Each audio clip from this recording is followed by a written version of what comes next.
Hey, this is Gevorg. This is the first video I'm making in my channel. I thought it'd be fun to do a book review YouTube channel. I've been reading about, maybe about 2 to 3 books a month and been enjoying it. And I thought it'd be fun to actually share my thoughts on some of the books I read and maybe build a community out of it. So the first book I'm going to review is a contemporary novel called Where the Crawdads Sing. It's written by Delia Owens, who is a zoologist. I think it's the first book she's ever written. It was published last year, I believe, and it's a New York Times bestseller. So I'll just go straight into it. I think I'll basically try to summarize the main plot details of the book, and then I'll give a few thoughts and maybe a thought/analysis of the book, and maybe a rating of how much I liked it. So first of all, this story is written in a non-linear way. There's sort of two main storylines that run in a parallel track. One is about a girl named Kaya, who is from North Carolina, in this swamp marsh area of North Carolina. And the other is about a man named Chase Andrews, who's found dead in a marsh, I believe, or swamp, in the same area as the female character Kaya, but it happens much later in the future. And so there's chapters where we learn about the investigation into the murder of the of Chase, and then the other chapters, which is actually most of the book, is about telling the story of Kaya as she goes from being a young child to an adult. And of course, we have every reason to think that these two storylines are related. And fairly early in the book, there's implication that Kaya may in fact be the murderer of Chase. So who is Kaya? Kaya is a young girl from North Carolina. Very early in the book, her mother abandons her and her family. Her siblings also abandon her. She's left with one sibling, an older brother named Jody, who also leaves. So she's basically left alone with her father, who is an abusive alcoholic. He I guess had some episode in World War II where he did something where he sort of betrayed his comrades, but no one quite knew about it, and he had guilt about it. And anyways, he degenerated into an alcoholic, and he was abusive to his wife and his children, and Kaya as well. There were brief moments where the relationship was positive between Kaya and her father, but for the most part it was catastrophic, and eventually her father just left Kaya to basically live on her own, like a small child, 7, 8, 9 years old, has to live on her own. She never really goes to school. She went one day, and she didn't know how to read, so all the kids made fun of her, and she started crying, and she vowed that she'd never go back to school. She does develop a romantic relationship, a friendship early on with a boy named Tate, who is very enamored by her beauty, her love of nature, her intelligence, her essence, basically. And, he has a very sweet love affair with this character. He secretly puts these little feathers, gives these feathers to her from different birds and wildlife in the area. And there's one point where Kaya actually wants to make love to him, but Tate says, "No, you're still too young," and he resists. So it's a great wholesome relationship. But at some point, Tate ends up getting accepted into the University of North Carolina, and he has to leave the town. He vows to Kaya that he'll be back, and he'll be back in like a month or so, like 4th of July or something like that. And Kaya waits impatiently, but he never returns. and basically never really sees her again while he goes to school there. And I guess the reason for that, from Tate's point of view, is that because Kaya is this outcast and she doesn't quite fit in with people, he didn't think that it would make sense for him to be in a relationship with her while he was in college. But he regretted that because he did have strong feelings for her even through college. So Kaya then moves on to have a relationship with the man that we find out early in the book was killed, Chase Andrews. They begin a courtship, and Chase Andrews is like the star football player, a quarterback in the town, and all that. And he has a sort of a feeling of lust towards Kaya, maybe because she's this exotic girl that is sort of an outcast from the town. I think he's attracted to her because of that. And by the way, people refer to her as the marsh girl and white trash and all these kind of derogatory terms. She's sort of seen as a mysterious figure in the town. And anyways, he starts developing a relationship with her. Very early on, he tries to make love to her, and Kaya is uncomfortable with that. She says, I don't want you to do that. And then, they actually do spend weeks together without him really physically trying to make love anymore, and he's respectful of her boundaries. And even says that at some point, I'd like to marry you. And he wears this necklace that she made for him all the time. So it does seem like, there's something to this relationship as well. But then we find out shortly after that Chase is actually engaged to someone, and Kaya finds that out as well. And then when he comes back to meet her again, Kaya confronts Chase about this fact, and is distraught about it, as you'd expect. And Chase is dismissive, and he's like, well, I can have you. And he sort of out of left field, but he basically ends up sexually assaulting Kaya, or attempts to, and she's able to resist and run away from it. But it's a pretty horrible encounter, and there's one man that overhears Kaya saying, if you do that again, I'm going to kill you. And so, that's where you can imagine why people in the town think that Kaya may in fact be the person that killed Chase. And so now at this point in the book, the two storylines have kind of intersected, and now the detectives that are involved with the case feel like there's enough evidence to charge Kaya of murder, which is what they do. And they end up, towards the end of the book, about the last quarter to a third of the book, is the court case where Kaya is on trial for murder, basically. And there's evidence for and against. The evidence for is, well, what I just mentioned about the scene where Kaya is assaulted and then threatens to kill Chase. There's also pieces of clothing, a hat, I believe, little linen or something from the hat, a red hat that Kaya had, that is seen on the body of Chase when he's found murdered. And then there's also another point, which is, I think Chase's mother mentions that Chase would always wear that necklace, that with the shell necklace, which Kaya gave to him, and it wasn't on his body when he was found. So there's evidence for, but there's also plenty of evidence against. For example, Kaya was not in town at the time that the murder would have taken place. She was in a different town visiting a publisher because she'd been writing books about the wildlife.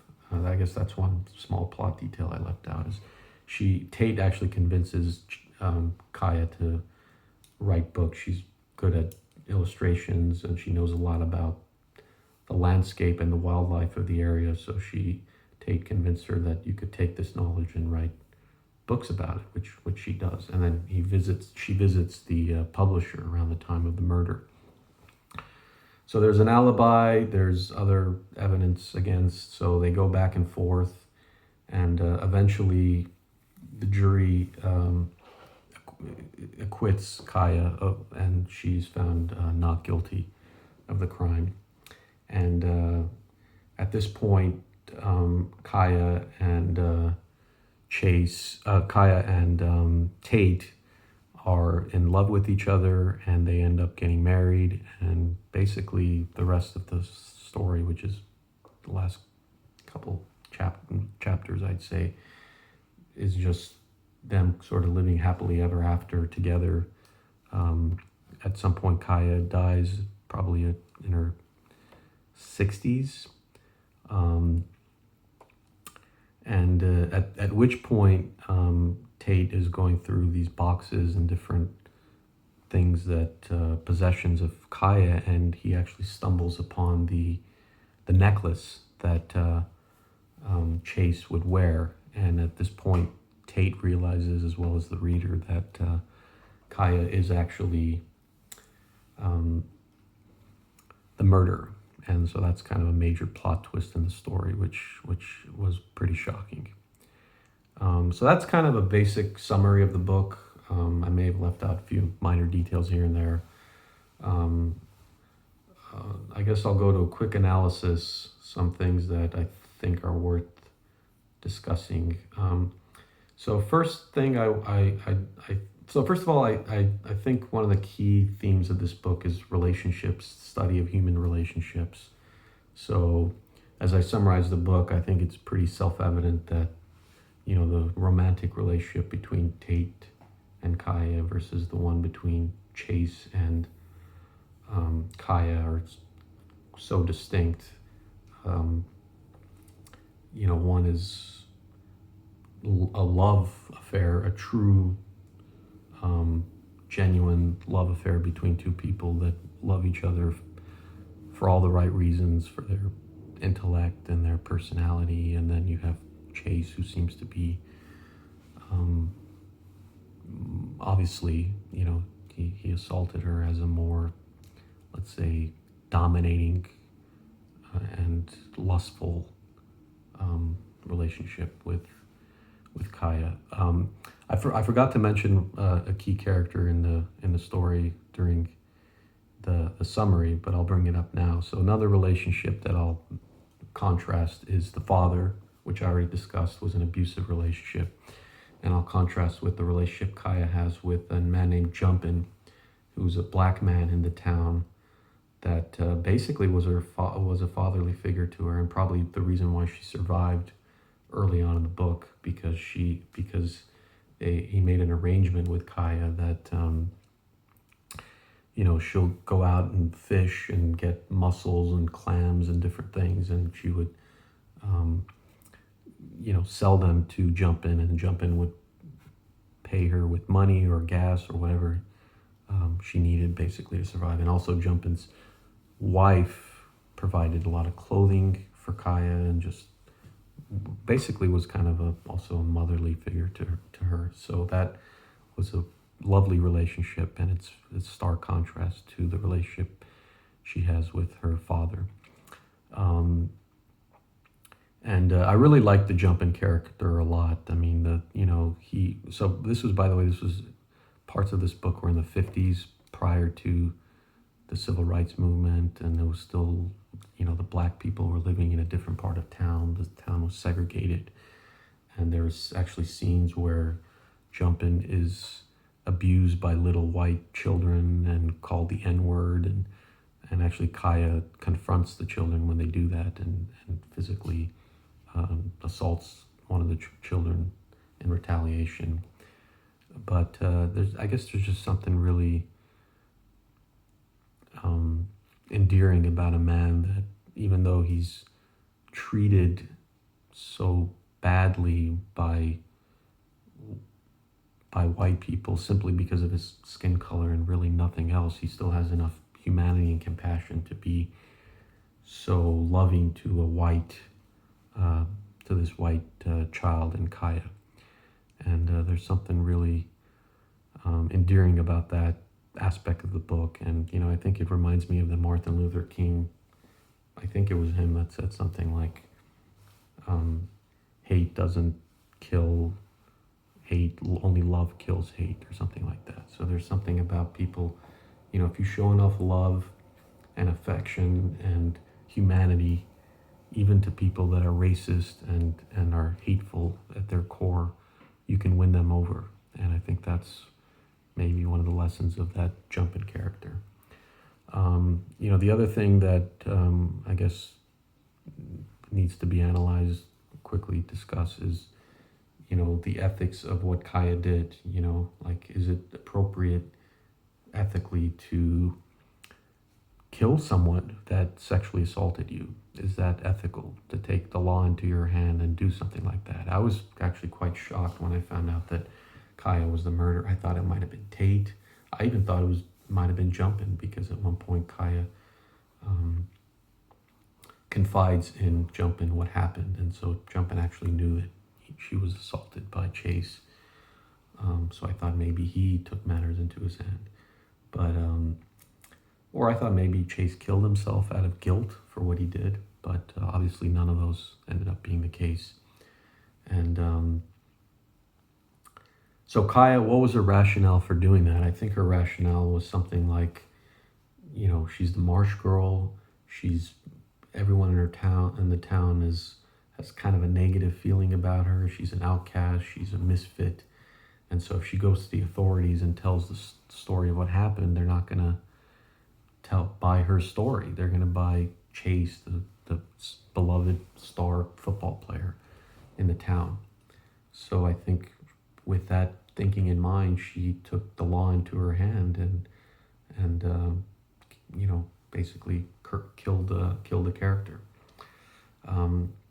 I still don't know if it's the right thing to do. I read some reviews online about this book, and some people, well, the one review I read, they were sort of disappointed that Kaya was the murderer. And I kind of sympathize with that point of view, because I really loved the character and had good feelings about her. And then literally the last page of the book, you find out that she is in fact a murderer. And, when she was on trial for that murder, she was, she knew full well that she had done it. And it made me a little bit less sympathetic to the character. I know some people might look at it differently. They might see her more as a hero. I guess it just depends on how you look at this issue. And maybe it's something that it's like a topic that maybe is within the realms of feminist discussion. Really it's just a discussion of violence and the ethics of violence. And obviously violence is not inherently unethical. I mean, for example, if when you're being assaulted by somebody and you need to defend yourself, you have to be violent. And at that point, it might be, at that juncture, it could be quite plausible and moral to kill the person to protect yourself. But in this case, this happened after she was assaulted, and it was a premeditated event where she killed him. So that, does that make it different?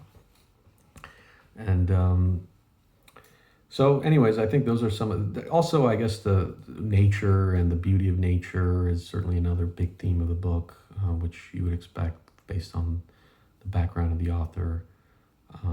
I guess it's sort of expected because the main character really doesn't have any people, or very few people in her life that she could rely on. And so she really sort of, her biggest friend, you could say, in life is the natural world and the wildlife and the landscapes around her. And there's a lot of passages in the book that paint that picture. So overall, I would probably give this book maybe 4 out of 5 stars. I think mostly the thing I didn't like was actually the ending. I was kind of disappointed that Kaya was the killer, and I might actually give it 5 out of 5 stars if it wasn't for that. But it's the author's book. She has every right to play this book out the way she wants to. And but I enjoyed it, and I do recommend the book to anyone. Of course, you know, if you sat through this review, you sort of know what the story's about now. So I apologize if I spoiled the entire story for you guys. But for the people that have read the book, I'd really like to get basically your thoughts about it, what you think about my review or my take on it, and any things that I missed or any different perspectives that you might have. I'd be quite interested. So feel free to comment in the comments. And if you enjoyed the video, I guess give it a like and subscribe to my channel. I'm going to, well, I don't know for certain, but my hope is to do about 2 to 3 of these videos a month as I read more and more books. So try to review every book that I read and use it as a vehicle for me to explore different topics, really, across the board, basically. So anyways, hopefully you enjoy the video, and stay tuned for more. Have a good day.